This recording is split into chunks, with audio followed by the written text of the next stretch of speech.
Tim Pencegahan dan Penanganan Kekerasan, TPPK, pada Satuan Pendidikan. Satuan Pendidikan membentuk TPPK dengan tugas dan fungsi untuk pencegahan dan penanganan, dengan tugas dan fungsinya sebagai berikut. 1. Menyampaikan usulan atau rekomendasi program pencegahan kekerasan kepada Kepala Satuan Pendidikan. 2.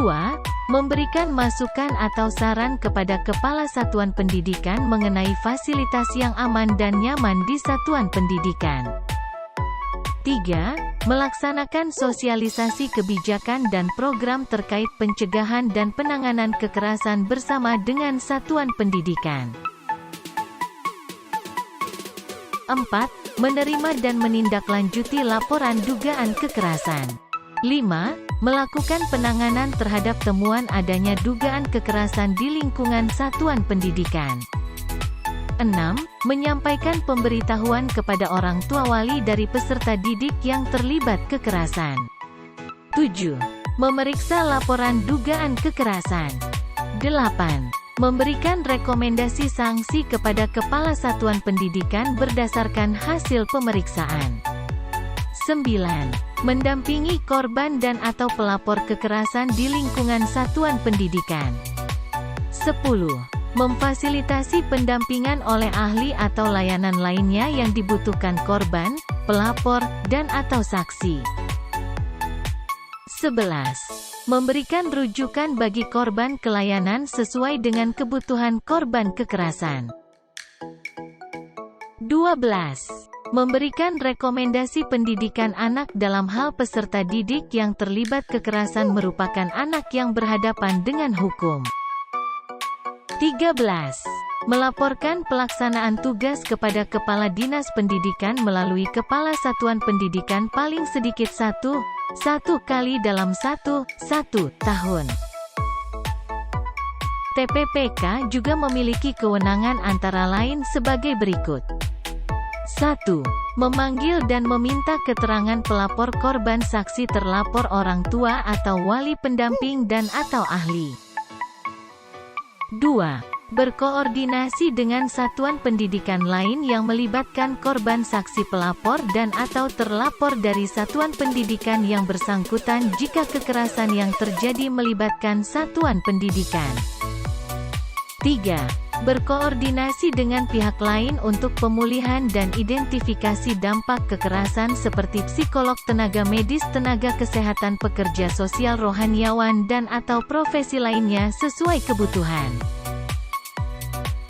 Anggota TPPK dibentuk dengan jumlah ganjil atau paling sedikit 3 orang dengan perwakilan dari pendidik dan komite sekolah atau perwakilan orang tua atau wali. Jika diperlukan perwakilan tenaga kependidikan juga dapat menjadi anggota TPPK sebagai tenaga administrasi.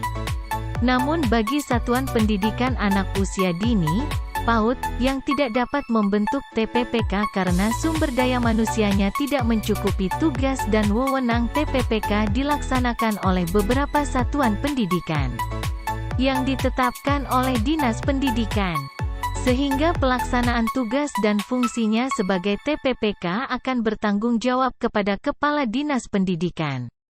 Sedangkan untuk satuan pendidikan non-formal seperti pendidikan kesetaraan yang tidak memiliki komite sekolah, maka TPPK cukup beranggotakan dari unsur pendidik. Syarat pembentukan TPPK dan satuan tugas adalah sebagai berikut. 1. Tidak pernah terbukti melakukan kekerasan. 2. Tidak pernah terbukti dijatuhi hukuman pidana dengan ancaman 5 tahun atau lebih yang telah berkekuatan hukum tetap. 3. Tidak pernah dan atau tidak sedang menjalani hukuman disiplin pegawai tingkat sedang maupun berat. TPPK maupun Satgas akan berakhir masa keanggotaannya apabila 1.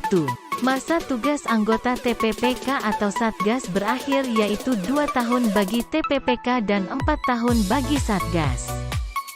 2. Berhalangan tetap yang mengakibatkan tidak dapat melaksanakan tugas. 3. Mengundurkan diri. 4. Tidak lagi memenuhi syarat keanggotaan seperti yang telah disebutkan sebelumnya. 5. Terbukti melakukan kekerasan berdasarkan pemeriksaan kasus kekerasan yang dilakukan satuan tugas.